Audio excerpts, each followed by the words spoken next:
안녕하세요. 유크스트림 팟캐스트입니다. 오늘 저희 나눔은요. 평택순복음교회 강원식 목사님의 말씀, 함께 격려하며 서로 세워가는 공동체, 이걸 좀 깊이 들여다볼까 합니다. 현대사회가 정말 눈부시게 발전했잖아요. 근데 이상하게도 사람 사이 관계는 더 힘들어지는 것 같다, 이런 진단이 많아요. 오늘 자유는 바로 이 지점에서 출발합니다. 왜 서로 격려하고 세워주는 공동체가 필요한지, 특히 신앙 공동체는 어떤 모습이어야 하는지, 이런 내용을 좀 함께 풀어가 보겠습니다. 네, 맞습니다.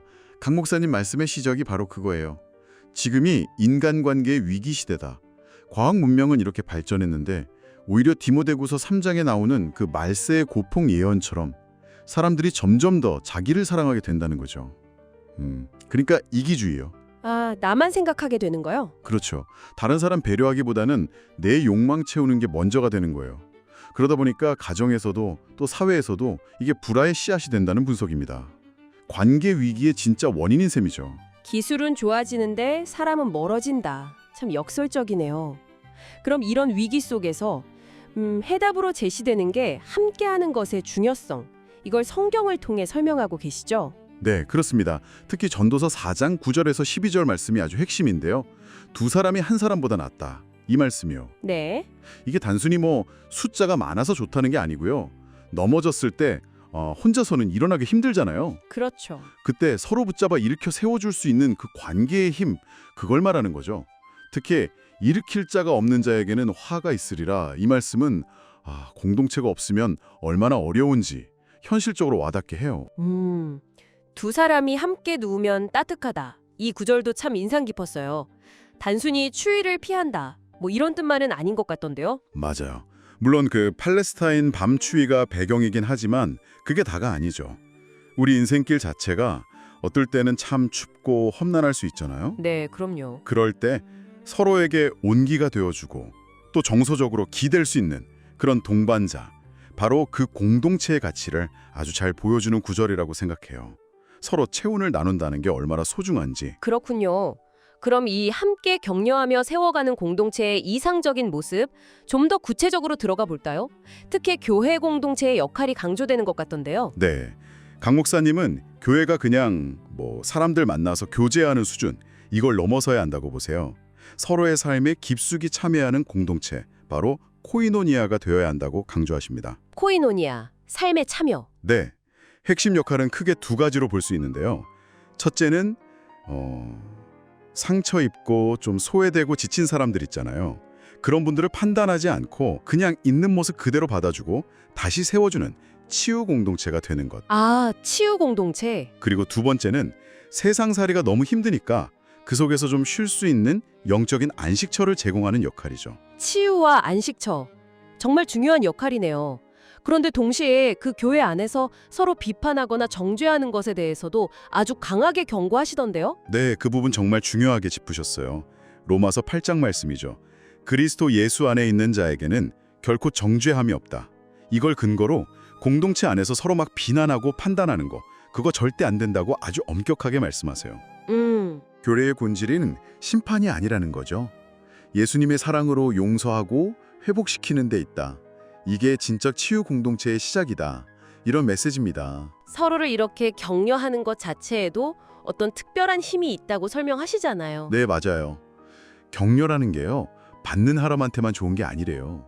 격려를 하는 그 사람에게도 오히려 위로가 되고 힘이 되는 그런 선순환이 일어난다는 거죠. 아, 주는 사람도 받는 거군요. 그렇죠. 서로를 통해서 힘을 얻고 결국 혼자가 아니라 함께 승리하게 되는 그런 원동력이 된다는 거예요. 그러니까 경쟁하는 관계가 아니라 서로 막 세워주면서 더 큰 힘을 내는 거. 뭐랄까 시너지 효과 같은 거죠. 전도서에 나오는 그 세겹줄은 쉽게 끊어지지 않는다는 비유. 이게 바로 그 공동체의 단단함을 보여주는 거겠네요. 그렇습니다. 특히 설교에서는 이걸 신앙적으로 더 깊이 해석하시는데요. 믿음의 사람 둘이 함께할 때 그 사이에 주님이 함께 하신다. 그러면 그 세 겹줄은 세상 어떤 어려움도 끊을 수 없다는 거죠. 아, 주님이 함께 하시는 세 겹줄. 네. 마태복음 18장에 두세 사람이 내 이름으로 모인 곳에는 나도 그들 중에 있느니라 하신 그 약속 있잖아요. 그거랑 연결되는 거예요. 그냥 인간적인 연대를 넘어서 하나님의 임재가 우리 공동체를 더 강하게 만든다는 그런 믿음이죠. 와, 정말 강력한 메시지네요. 그럼 이런 이상적인 공동체를 실제 우리 삶 속에서, 교회 안에서 어떻게 만들어갈 수 있을까요? 구체적인 제안 같은 것도 있었나요? 네, 있었습니다. 예를 들어 목장 가족 모임 같은 소그룹 활동 있잖아요. 아니면 뭐 강당 기도회처럼 같이 모여서 기도하는 시간들. 이런 걸 구체적인 실천 방안으로 제시하세요. 소그룹 모임이나 기도회. 네.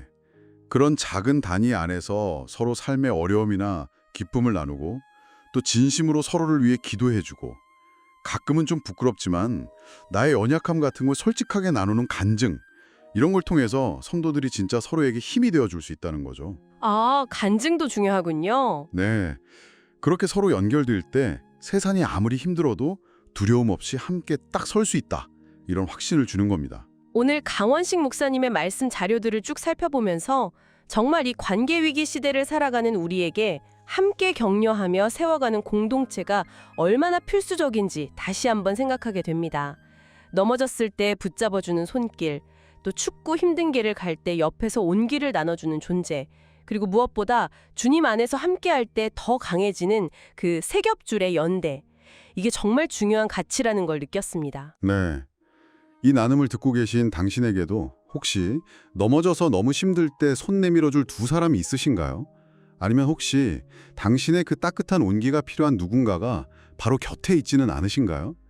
이 공동체의 중요성은 그냥 머리로만 아는 걸 넘어서는 문제인 것 같아요.